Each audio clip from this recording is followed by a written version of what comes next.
Hi welcome back to my YouTube channel ಕೊಡ್ಲಾಗೆ right.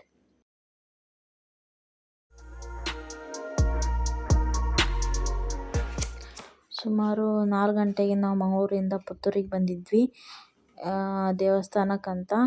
ಅಲ್ಲಿ ದೇವರ ದರ್ಶನ ಮಾಡಿಕೊಂಡು ಹಾಗೆ ಹೊರಡಬೇಕಾದ್ರೆ ನಾವು ಅಲ್ಲಿ ಒಂದು ಪೋಸ್ಟರ್ ನೋಡಿದ್ವಿ. ಪುತ್ತೂರಿನ ಮಹಾ ಅವತಾರ ಶೋ ಒಂದಿತ್ತು.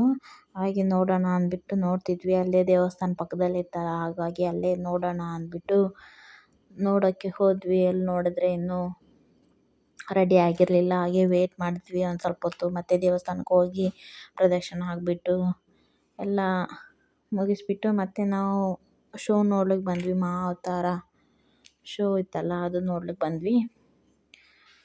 ನೋಡಿ ಅಲ್ಲಿ ಒಬ್ಬರಿಗೆ 80 ರೂಪಾಯಿ ಅಂತ ಹೇಳ್ತಿದ್ರು ಟಿಕೆಟ್ ಕೌಂಟ್ರಲ್ಲಿ. ಹಾಗೆ ಟಿಕೆಟ್ ಮಾಡಿಕೊಂಡು ಇನ್ನೂ ಇವಾಗ ಸ್ಟಾರ್ಟ್ ಮಾಡ್ತಾ ಇದ್ದಾರೆ ನೋಡಿ. ಪೂಜೆ ಮಾಡಿಬಿಟ್ಟು ಇವಾಗ ಸ್ಟಾರ್ಟ್ ಮಾಡಿದ್ರೆ ಏನಂದರೆ ನಾವು ಟಿಕೆಟ್ ತೊಗೊಲಿಲ್ಲ, ಯಾಕಂದರೆ ಫಸ್ಟ್ ಹೋದವರಿಗೆ ಫ್ರೀ ಅಂತ. ಹಾಗೆ ಬಿಟ್ಬಿಟ್ರು ನಮಗೆ. ಅಲ್ಲಿಂದ ನಮಗೆಲ್ಲ ಫ್ರೀ ಆಯ್ತು. ನಾವು ಹೋಗಿ ಎಲ್ಲ ಮಾವತಾರ ಶೋ ಎಲ್ಲ ನೋಡಾದ್ಮೇಲೆ ಹೊರಗೆ ಬಂದಮೇಲೆ ಕೇಳಿದ್ವಿ ಎಷ್ಟಂತ ಟಿಕೆಟ್. 80 ರೂಪಾಯಿ ಒಬ್ಬರಿಗೆ ಅಂತ ಹೇಳ್ತಿದ್ರು. ಅಲ್ಲಿ ನೋಡಾದ್ಮೇಲೆ ಹೋದ್ವಿ ಒಳಗಡೆ. ಹಾಗೆ ಒಂದು ಕರಡಿ ಸಹ ಇತ್ತು. ಕರಡಿ ವೇಷ ಆಗಿದ್ರು. ನನ್ನ ಮಗ ಆ ಕರಡಿ ನೋಡಿ ಹೆದರ್ತಿದ್ದ, ಅಳ್ತಾನೂ ಇದ್ದ. ಹಾಗೆ ಅಲ್ಲಿ ನೋಡಿ ಇದೇ ಕರಡಿಯಿಂದ ಅಳ್ತಿದ್ದ. ಇದು ಎಂಟ್ರೆನ್ಸ್, ಅವತಾರ ಶೋ ನೋಡಲಿಕ್ಕೆ ಇದು ಎಂಟ್ರೆನ್ಸಿಂದ ಹೇಗೆ ಹೋದರೆ ಶೋ ಒಳ್ಳೆ ಚೆನ್ನಾಗಿ ಮಾಡಿದ್ದಾರೆ. ಫ್ಲವರು ಲೈಟಿಂಗು ಎಲ್ಲ ಚೆನ್ನಾಗಿತ್ತು. ಇದು ಎಂಟ್ರಿ ಹೋಗುವುದು. ಮತ್ತು ಇದು ನವರಾತ್ರಿ ಹಾಗೂ ದೀಪಾವಳಿ ಹಬ್ಬದ ಪ್ರಯುಕ್ತ ಅವತಾರ ಶೋ ಇತ್ತು ಪುತ್ತೂರಿನಲ್ಲಿ. ಇದು ಮತ್ತು ಈ ಶೋಗೆ ಪುತ್ತೂರು ಉತ್ಸವ ಎಂದು ಸಹ ಕರೀತಾರೆ. ಇದು ಸೆಪ್ಟೆಂಬರ್ 18ರಿಂದ ಅಕ್ಟೋಬರ್ ತಿಂಗಳಲ್ಲಿ ದೀಪಾವಳಿ ಮುಗಿಯುವವರೆಗೂ ಶೋ ಇರುತ್ತೆ ಅಂತ ಹೇಳ್ತಿದ್ರು. ಮತ್ತು ಇದು ಸ್ಥಳ ಬಂದು ಹೇಳಿದ್ನಲ್ಲ ಆಗ, ದೇವಸ್ಥಾನ ಪಕ್ಕದಲ್ಲಿ ಇತ್ತಂತ. ಹಾಗೆ ಅದು ಸ್ಥಳನೂ ಹೇಳ್ತೀನಿ. ಶ್ರೀ ಮಹಾಲಿಂಗೇಶ್ವರ ದೇವಸ್ಥಾನ, ದೇವರ ಮಾರುಗದ್ದೆಯ ಪುತ್ತೂರು, ಅಲ್ಲಿ ಸ್ಥಳ. ಶೋ ಎಲ್ಲ ನೋಡ್ಬೋದು, ಚೆನ್ನಾಗಿತ್ತು. ಲೈಟು ಮತ್ತು ಅವತಾರ ಅಂದರೆ ಮನುಷ್ಯರು ಅಲ್ಲಿ ಬಟರ್ಫ್ಲೈ ಥರ ಪೇಂಟ್ ಎಲ್ಲ ಮಾಡಿಕೊಂಡು ಅಲ್ಲಿ ಹೂವು ಮಧ್ಯೆ ಇದ್ದರು. ಚೆನ್ನಾಗಿತ್ತು. ಮತ್ತು ಬಟರ್ಫ್ಲೈ, ಹನಿ ಬೀ ಎಲ್ಲ ವೇಷ ಹಾಕ್ಕೊಂಡು ಅದು ಹೂಗಳ ಮಧ್ಯೆ ಎಲ್ಲ ಓಡಾಡ್ತಿದ್ರು. ಚೆನ್ನಾಗಿ ಅನ್ನಿಸ್ತಿತ್ತು. ಹಾಗೆ ಮಧ್ಯೆ ಒಂದು ಕರಡಿ ಸಹ ಓಡಾಡ್ತಿತ್ತು. ಒಂಥರ ಲೈಟಿಂಗು, ಫ್ಲವರು, ಡೆಕೋರೇಷನ್ನು ಎಲ್ಲ ಚೆನ್ನಾಗಿ ಮಾಡಿದರು. ನೋಡ್ಬೋದು ವಿಡಿಯೋದಲ್ಲಿ.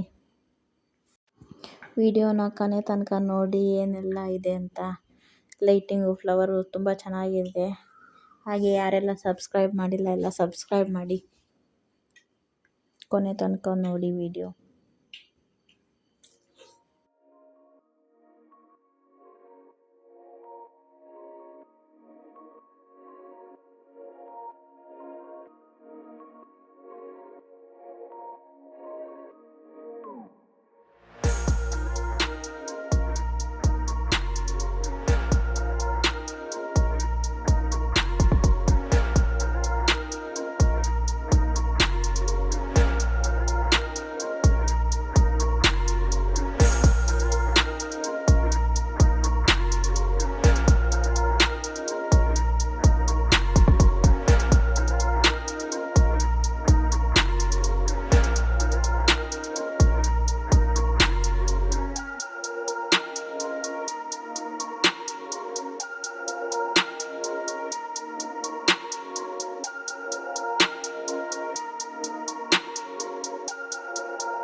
ಇದೇ ನೋಡಿ ಅವತಾರದಲ್ಲಿ ಮೇನ್ ಇರೋದು ಅವತಾರ್ ಶೋ ಅಂತ. ಅವತಾರ ಹಾಕೊಂಡು ಓಡಾಡ್ತಿದ್ದಾರೆ ನೋಡ್ಬೋದು.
ಮಹಾ ಅವತಾರ ಶೋ ನೋಡ್ಕೊಂಡ್ರೆ ಇಲ್ಲಿಂದ ಎಕ್ಸಿಟ್ ಆದ ಕೂಡಲೇ ಇಲ್ಲಿ ಸ್ಟಾಲ್ಗಳು ಹಾಕಿದ್ರು. ಮಕ್ಕಳಿಗೆ ಆಟ ಸಾಮಾನು ಮತ್ತು ಮಹಿಳೆಯರಿಗೆ ಬೇಕಾಗುವ ವಸ್ತುಗಳು, ಕ್ಲಿಪ್ಪು, ಏರ್ಬ್ಯಾಂಡು ಅದೆಲ್ಲ ಇಟ್ಟಿದ್ರು. ಮತ್ತು ಮುಂದೆ ತೆವೆ, ಮಡಿಕೆ, ಜುಮ್ಕೆ ಎಲ್ಲ ಸ್ಟಾಲ್ಗಳು ಹಾಕಿದ್ರು. ನೋಡ್ಬೋದು ಏನೆಲ್ಲ ಇದೆ ಅಂತ. ನಾವು ನೋಡ್ತಿದ್ವಿ, ನನ್ನ ಮಗ ಕೇಳ್ತಿದ್ದ ಅಂದ್ಬಿಟ್ಟು ಬೈಕ್ ತೊಗೊಳ ಅಂದ್ಬಿಟ್ಟು ಮತ್ತೆ ಬೇಡ ಅಂದ ಕೂಡಲೇ ಮುಂದೆ ಬಂದ ಕೂಡಲೇ ಮತ್ತು ಇಲ್ಲಿ ಮೊಬೈಲ್ ಕವರ್ಸು, ಇಲ್ಲಿ ಕಿಚನ್ ಬೇಕಾಗುವ ವಸ್ತುಗಳೆಲ್ಲ ಇಟ್ಟಿದ್ರು ನೋಡ್ಬೋದು. ಮುಂದೆ ಹೋದಾಗೆ ಮಕ್ಕಳಿಗೆ ಬೇಕಾಗುವ ಆಟ ಸಾಮಾನು ಎಲ್ಲ ಇದ್ದು, ಬಟ್ಟೆ ಮತ್ತು ಫುಡ್ಡು, ಜ್ಯೂಸು ಎಲ್ಲ ಇಟ್ಟಿದ್ರು. ಸ್ಟಾಲ್ ಅಂದಮೇಲೆ ಎಲ್ಲ ಇರ್ತದಲ್ಲ, ಹಾಗೆ ಎಲ್ಲ ಇಟ್ಟಿದ್ರು. ಟೈಮ್ ಪಾಸ್ ಆಗುತ್ತೆ ಒಂಥರ ಚೆನ್ನಾಗಿ.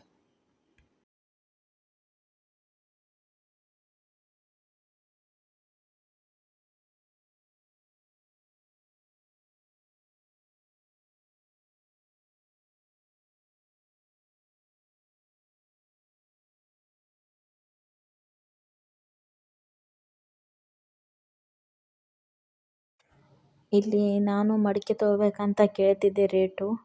ಒಂದು ಮಡಿಕೆಗೆ 250 ಹೇಳಿದರು. ತುಂಬ ಕಾಸ್ಟ್ಲಿ ಆಗುತ್ತೆ ಅಂತ ನೋಡಿಬಿಟ್ಟು ಮತ್ತೆ ಇಟ್ಟೆ. ಇದು ಮಡಿಕೆಗೆ 240 ಅಂತೆ. ತುಂಬ ಆಯಿತು ಅದನ್ನು ಬಿಟ್ಟು ಮತ್ತೆ ಇಟ್ಟು ಬಂದ್ವಿ. ಇಲ್ಲಿ ನಾನು ಮಂಗಳೂರಲ್ಲಿ ತೊಗೊಂಡಿದ್ದೆ. ಒಂದು ಮಡಿಕೆಗೆ 200 ಎಲ್ಲ 150 ಕೊಟ್ಟಿದ್ದೆ. ಹಾಗಾಗಿ ತುಂಬ ಕಾಸ್ಟ್ಲಿ ಆಗುತ್ತೆ ಅಂದ್ಬಿಟ್ಟು ಇಟ್ಟು ಬಂದುಬಿಟ್ಟೆ. ಇಲ್ಲೇ ಮಂಗಳೂರಲ್ಲೇ ತೊಗೋಬೇಕಂದ್ಬಿಟ್ಟು ಬಂದುಬಿಟ್ವಿ. ಮುಂದೆ ನನ್ನ ಮಗ ಟ್ರೈನಲ್ಲಿ ಕೂತ್ಕೋತೀನಿ ಅಂತ ಹೇಳ್ತಿದ್ದ.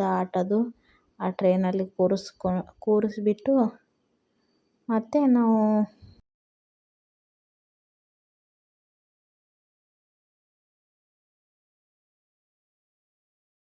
ಇದೇ ಟ್ರೈನಲ್ಲಿ ಮುಂದೆ ಕಾಣ್ತಿದೆಯಲ್ಲ, ಅದೇ ಟ್ರೈನಲ್ಲಿ ಕೂರ್ತೀನಿ ಅಂದ್ಬಿಟ್ಟು ಹೇಳ್ತಿದ್ದ. ಟ್ರೈನಲ್ಲಿ ಕೂರಿಸ್ಬಿಟ್ಟು ಆಟ ಆಡ್ತಾ ಸಾಕು ಅಂತಿದ್ದ. ಹಾಗೆ ಆಟ ಆಡಿಬಿಟ್ಟು ಬಂದ. ನೋಡಿ ಇಲ್ಲಿ ಆಟ ಆಡಬೇಕಾದ್ರೆ ವಿಡಿಯೋ ಮಾಡಿದ್ದು. ಇದೇ ಟ್ರೈನ್ ಮಕ್ಕಳ ಜೊತೆ ಅಮ್ಮ ಸಹ ಕೂರ್ಬೋದು. ಅದೊಂದು ಪ್ಲಸ್ ಪಾಯಿಂಟ್. ನೀವು ಕೂರಿಸಿ ಮಕ್ಕಳ ಜೊತೆ ಕೂತ್ಕೊಂಡು ಆಟ ಆಡ್ಬೋದು. ಆಟ ಆಡಿದ ನಂತರ ನಾವು ಹಾಗೆ ಮಂಗಳೂರು ಹೊರಟ್ವಿ. ಒಂದು ಸುಮಾರು 6:30 7 ಗಂಟೆ ಆಗ್ತಿತ್ತು. ಟೈಮು ನೋಡ್ಬೋದು, ಇಲ್ಲಿ ಕತ್ಲಾಗ್ತಾ ಬಂತು. ಇಲ್ಲಿಂದ ನಾವು ಹೋದ್ವಿ. ಇಲ್ಲಿ ಲಾಗ್ ಎಂಡ್ ಮಾಡ್ತಾ ಇದ್ದೀನಿ. ಬಾಯ್.